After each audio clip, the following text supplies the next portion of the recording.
Hello guys, Assalamualaikum. I'm Sabir Star 28 from Team Riders. তো day one আপনারা দেখছেন, day ওয়ানে আমার আসলে সব কিছু কিনে রেডি করে দেওয়া এবং হচ্ছে ওভারঅল সব কিছু করেই হচ্ছে আমার একটা পর্ব শেষ করি। দেন আবার ডে টুতে আসলাম। ডে টুতে চলেন দেখি কী কী করি আমি ডে টুতে। আজকেও অবশ্যই কাজ শেষ হবে না, কাজ ম্যাক্সিমাম আরও কালকে পরশু দিন করাবে। তো আজকে যতটুকু পসিবল সেটুকু করবো। রাস্তাঘাট ফাঁকাই দেখা যাচ্ছে। তো ডে টু একটু কষ্ট হবে কারণ অনেক বেশি রোদ ডে টুতে। আর হচ্ছে আমার ফ্রেন্ডের কাছে যাইতে হচ্ছে গাড়ি আনতে। আর আনফর্চুনেটলি ও এলাকায় নাই, ও এলাকা থেকে দূরে আছে। তো আমি হচ্ছে আমার বাইকটা ওকে দিয়ে দেন আমি ওটা নিয়ে আসবো।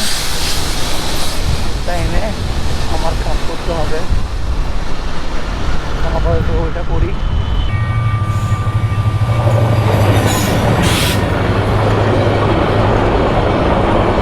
ফাইনালি চলে আসলাম গাড়ি নিতে। আর আমার ফ্রেন্ড এইখানেই আছে। এখানে বলতো আবার সি ওয়ার্ল্ডে না, এটা হচ্ছে সি ওয়ার্ল্ড আমাদের চট্টগ্রামের। এটা ফয়েজ লেক দিয়েও যাওয়া যায়, তারপর হচ্ছে এদিকে বিশ্বকরণী দিয়েও যাওয়া যায়। তো এটাতে মনে হয় আসছিলাম আজকে থেকে আরও 4-5 বছর বেশি হবে, 5-6 বছর 7 বছর আগে এই জায়গায়। ঠিক দেখতে তেমনই আছে, লাগতেছে সে পুরোনো দিন আসছিলাম। এই পাথরগুলো নিয়ে দুষ্টামিও করছিলাম অনেক। সময় চলে যায়, আসলে সময় যে কত তাড়াতাড়ি চলে যায়।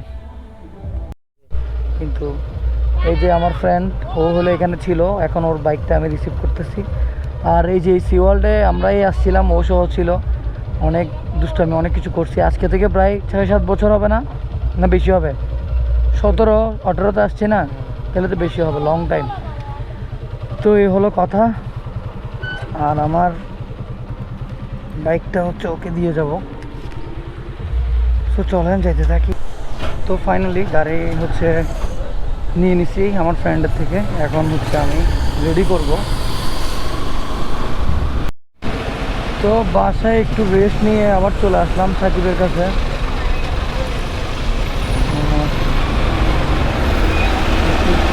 তো আলহামদুলিল্লাহ আমাদের কাজ শুরু হয়ে গেছে।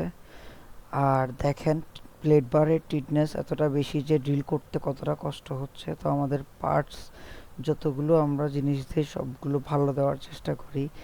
দেখেন ক্র্যাশ গার্ডের মেজারমেন্ট রেডি, ফুল মেজারমেন্ট রেডি করা হয়ে গেছে একদম পারফেক্টভাবে, কোনো কমতি নেই। একদম ওভারঅল সব মেজারমেন্ট চেক করে দেন হচ্ছে এগুলো প্রপার খুলে প্রপারভাবে ওয়েল্ড করা হবে। তো দেখেন আমরা সবসময় মেজারমেন্টটা ঠিক রাখি, ওয়াটার লেভেল দিয়ে মেপে তারপরে মেজারমেন্টটা ঠিক রাখি। তো এই যে চলে যাচ্ছি। এখন বাজে হচ্ছে, ভাই কয়টা বাজে একটু দেখেন তো, আমার মোবাইলটা বন্ধ হয়ে গেছে।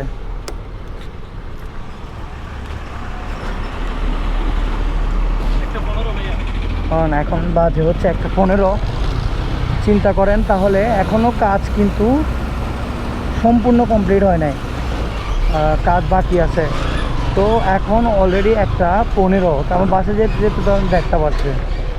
তো আমি খাবো, খেয়ে উঠবো, ফ্রেশ হব, তখন এগুলো হতে হতে আসলে সময় প্রায় অনেক হয়ে যাবে।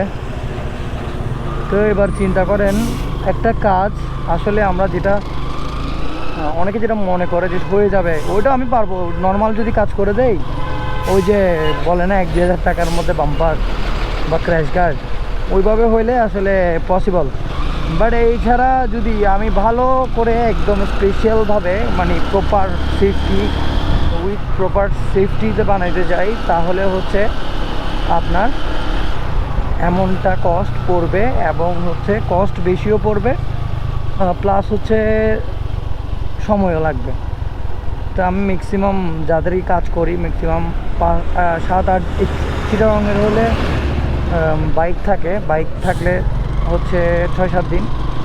আর যদি বাইক না থাকে বাইরের ডিস্ট্রিক্টের হয় কোনো, তাহলে হচ্ছে এগুলো একটু লং টাইম নেই, 12-13 দিন, বা এমন এমন কাজ হচ্ছে 15-16 দিনও লেগে যায়। কারণ এখানে একটা বাইকের একটা ব্যাপার আছে, আমি তো হচ্ছে বাইক যদি অন্য কোনো বাইকের বানায় তখন আমার এটা ওইভাবে কাজ করতে হয়, যদি 4B না হয়। তো এই হলো গিয়ে কথা। আর মেইনলি হচ্ছে যেটা, সেটা হলো কাজ। কাজ আসলে এই ক্র্যাশ গার্ডের কাজে আসলে একটা বাম্পারে তেমন একটা প্রফিট থাকে না, মানে থাকে মোটামুটি, থাকে না বলবো না, যেহেতু কষ্ট করতেছি আমারও কিছু প্রফিট তো থাকে। তো ওইটা আসলে মোটামুটি, ওইটার সাথে তুলনা করতে গেলে আসলে এই পরিশ্রমের সাথে ওইটা আসলে অনেক কম হয়ে যায়। তারপরও কাজ তো কাজই, ওইটা মনে করেই আর এগুলো আসলে ইয়া করি না। তো কথা হচ্ছে এটাই, ভালো জিনিস করতে গেলে একটু টাইম লাগবে, টাইম দিতে হবে ভালোভাবে যদি করতে যায় আর কি। কালকে ডে 3-তে দেখাবো আপনাদেরকে আরও কিছু কি কাজ বাকি আছে, কি কাজ কমপ্লিট করতেছি। তো ইনশাল্লাহ ডে 3-তে হয়তো প্রপার সব কিছু হয়ে যাবে, সব কিছু ঠিকঠাক থাকে, ডে 3-তে আমরা কমপ্লিট দিয়ে দেবো, ফাইনাল দিয়ে দেবো আর কি। সো আজকের ভিডিও এতটুকুতেই থাক, বিদায় নিচ্ছি। সবাই ভালো থাকবেন, সুস্থ থাকবেন। আসসালামু আলাইকুম।